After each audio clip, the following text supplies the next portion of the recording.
हरियाणा के अंदर एनएचएम में नेशनल हेल्थ मिशन के अंदर जो कॉन्ट्रैक्ट पर एम्प्लॉय रखे गए थे वो डिफरेंट पोस्ट पर रखे गए थे सन 2008 से लेके 2008 में, 9 में, 10 में, 11, 12 में। तो वो कंटिन्यूसली आज उनको जो है 12-13 साल जो है वर्किंग हो गए हैं मिनिमम हर आदमी को। तो इसमें क्या हुआ कि सन 2018 में सर्विस बाय लॉज बनाए और सर्विस बाय लॉज बनाकर जिन आदमी के 5 साल पूरे हो चुके हैं तो 5 साल पूरे होने के बाद उनको जो है प्रोटेक्ट किया गया कि आपको जो है आपकी 5 ईयर सेटिस्फैक्ट्री सर्विस के बाद आपको एक जो है एक डीए और आपके जो मेडिकल अलाउंसेज और अदर जो बेनिफिट्स हैं वो आपको देने स्टार्ट कर दिए जाएंगे।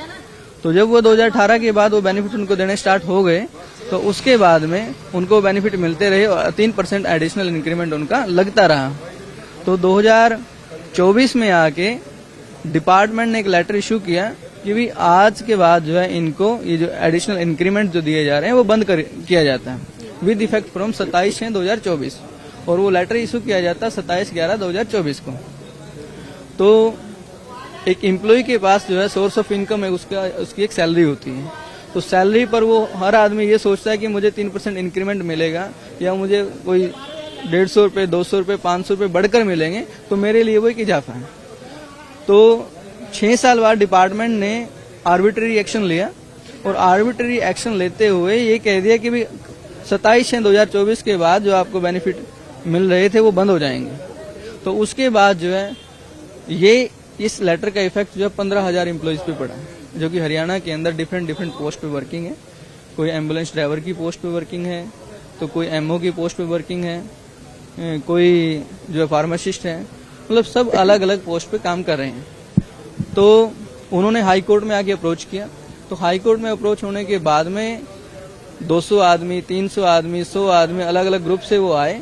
करीबन 7-8 हजार एम्प्लॉय जो है हाई कोर्ट अप्रोच कर चुके हैं। तो माननीय उच्च न्यायालय ने उनको जो है अभी हमारी फाइनल तारीख थी 17 नवंबर को।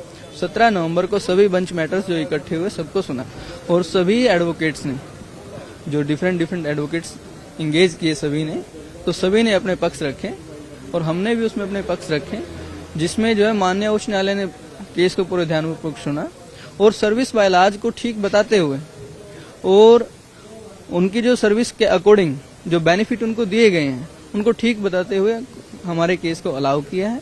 जिसमें कोर्ट ने ये कहा है कि भी इस्टोपल डॉक्ट्राइन एक डॉक्ट्राइन है हमारा इस्टोपल लीगल लैंग्वेज में कि भी जब आपने एक चीज को वादा कर लिया तो आप उससे मुकरोगे नहीं। जब आपने एक एम्प्लॉइज को बेनिफिट देने स्टार्ट कर दिए हैं तो आप ये नहीं कि आपकी मन मर्जी आया तो आप कल को उसको उठा के एक लेटर लिखोगे, कहोगे कि जी कल से आपके बेनिफिट नहीं मिलेंगे। ठीक है, तो वो जो चीज थी इस चीज से बहुत ही राहत जो है कॉन्ट्रेक्चुअल एम्प्लॉइज को मिली है। और इसमें आगे देखना ये है कि अब उनको जो है रेगुलर बेनिफिट्स तो मिल जाएगा, 3% इंक्रीमेंट उनको देना पड़ेगा सरकार को, क्योंकि वो जो लेटर था वो सेट असाइड कर दिया ऑनरेबल हाई कोर्ट ने।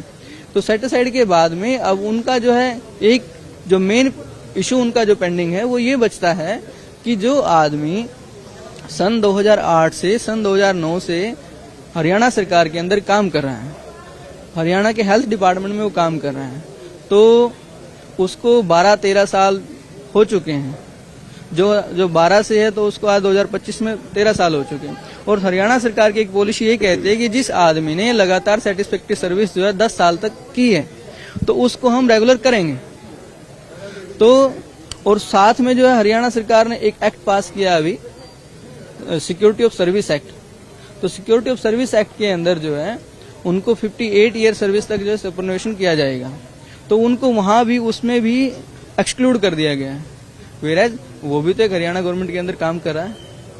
तो उनकी जो ग्रीवेंस बहुत ज्यादा है, लेकिन वो रिप्रेजेंटेशन देते हैं डिपार्टमेंट के पास। जब ये लेटर इशू हुआ तभी वो रिप्रेजेंट दिया, लेकिन रिप्रेजेंट को डिपार्टमेंट जो है लेता है और साइड में रख देता है। तो मैं ये कहना चाहूंगा कि भी हमारी जो सरकारें हैं वो ध्यान रखे सभी एम्प्लॉइज का।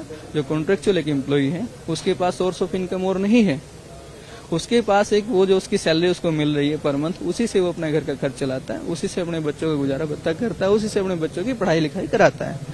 तो एक एम्प्लॉय को हरास ना किया जाए और एडमिनिस्ट्रेटिव फंक्शंस को ये देखना चाहिए कि जो आदमी अपने दिल से ड्यूटी परफॉर्म कर रहा है तो उसको अननेसेसरी हरास ना किया जाए, जिससे कि एम्प्लॉय जो है अपना पूरा उसमें परफॉर्म कर पाए ड्यूटी और सरकार का काम अच्छे तरीके से कर पाए।